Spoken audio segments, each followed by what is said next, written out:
Na hranici chráněné krajinné oblasti Jeseníky hospodaří Miroslav Skřivánek v malebné horské obci, které dominuje zámek Kolštejn. Farma vznikla v roce 1994 po privatizaci někdejšího státního statku Hanušovice, výrobní odbytová jednotka Jindřichov. Od té doby tady hospodaří moje máma Vlasta Skřivánková a v současné době ta farma vlastně prošla obrovskou rekonstrukcí a po smrti mého otce a máma se rozhodla, že to bude přecházet na mě, tak vlastně se farma jednou tak, nebo se 100% navýšila, jak počtem kusů dobytka, tak počtem nemovitých budov, tak na množství pozemků. Že v současné době máme asi 650 hektarů, chováme asi 1000 velkých dobytčích jednotek v přepočtu na 500 kg živé váhy a obhospodařujeme vlastně okolí obce Ostružná, Branná a Vikantice. Stěžejní je zde chov mléčného i masného skotu. Na farmě mají i ovce, v drobném chovu také drůbež, králíky, holuby, včely i ryby. V mléčných chováme teda české straky, Brown Swiss a Holštín a kříženci těchto plemen a v masném chováme plemeno Hereford a to teda jako čistochov. Užitkovost dosahujeme v ekologii, užitkovost do 4,5 tisíce litrů za laktaci 305 dnů. Myslím si, že na tento kraj je to velice dobrý. Farma od roku 2000 hospodaří plně v režimu ekologického zemědělství s platnými ekologickými certifikáty. Já sám jsem místopředseda tady Svazu pro bio, teď čerstvě, tak jsem rád, protože si myslím, že tohle jako má smysl.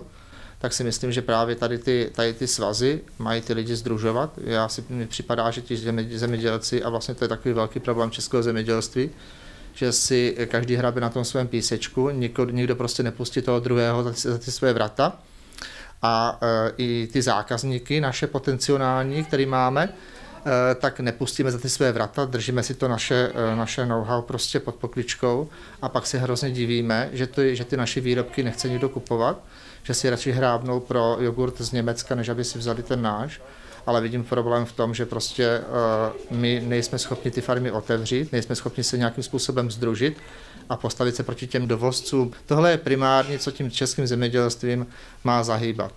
Otevřít ty farmy, nabídnout těm lidem, ukázat jim, jak to děláme, nabídnout těm lidem ty prohlídky, dát těm potravinám tu vlastní tvář toho farmáře. Pokud se ten farmář za to nepodepíše a pod to nepodepíše, tak ta jeho potravina prostě musí se smířit s tím, že se pod to podepíše někdo jiný, třeba nějaký řetězec. Proto i zdejší farma je otevřená veřejnosti k prohlídkám po stájích, pastvinách a loukách. Dalším krokem je zajistit, aby se výrobky z farem obecně dostaly k zákazníkům.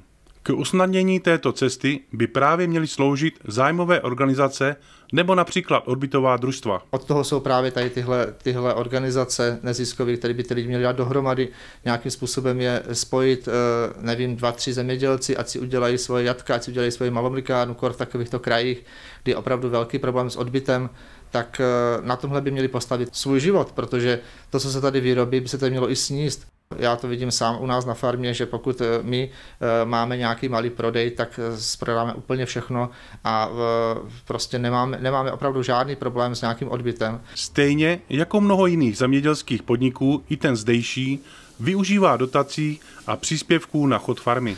Samozřejmě jako každý zemědělec, nebo neznám nikoho, kdo by nevyužíval dotace. Já bych to trošičku opravil ten výraz, neberu to jako dotace, ale beru to jako úhradu za nějaké státní zahradnictví, údržba pozemků. Ale dobře, pokud budeme užívat slovo dotace, tak máme dotace SAPS, LFA, ekologické zemědělství a AgroEnvy.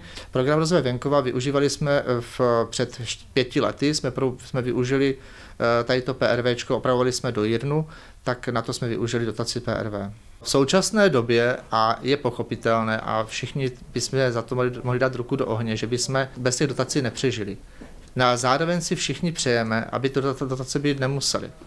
Protože samozřejmě na nás, jako na zemědělcích, je takový ten černý škraloup, jako to je ten, který nám ubírá z toho našeho společného talíře a on se tady nají a my jsme hladoví, protože on je zemědělec a bere státní dotace. Já si myslím, že ta česká společnost nepochopila, co vlastně čerpáme, jakým způsobem my vlastně podnikáme, jakým způsobem se financuje to zemědělství. Nikdo jim to pořádně ještě nevysvětlil, co to dotace vlastně je, jenom proběhne tiskem, kolik miliard bylo rozděleno zemědělcům, ale vlastně na co ty miliardy jsou určeny. Komu ty miliardy jdou, na co je to vlastně, k čemu to je, k čemu to slouží a i historie těch dotací. Můžeme se podívat na historii dotací, která sahá do starého Egypta nebo do starého Římu, kdy pokud chceme mít nad něčím kontrolu, jako je kontrola nad výrobou potravin, tak tu regulaci můžeme dělat pouze s tím, že budeme nějakým způsobem přispívat na výrobu té dané komodity tomu danému zemědělci. Zdejší farma zatím výrobu nefinalizuje. Mléko odváží do mlékárny a masný skot v živé váze k prodeji. O vlastní výrobě však uvažuje. Plánu máme a už jsem to tady projednával s okolními zemědělci, i když bez nějaké podpory, možná bychom požádali o nějakou podporu stát nebo nějak PRV, proto aby se mohli využít. Jo, rádi bychom tady, je nás tady asi 5, že bychom si postavili svou nějakou výrobní jednotku, by mohly to být jatka, malomlikárna, která by mohla vyrábět za lepší odbytovou cenu, než zatím vykupují výkupčí.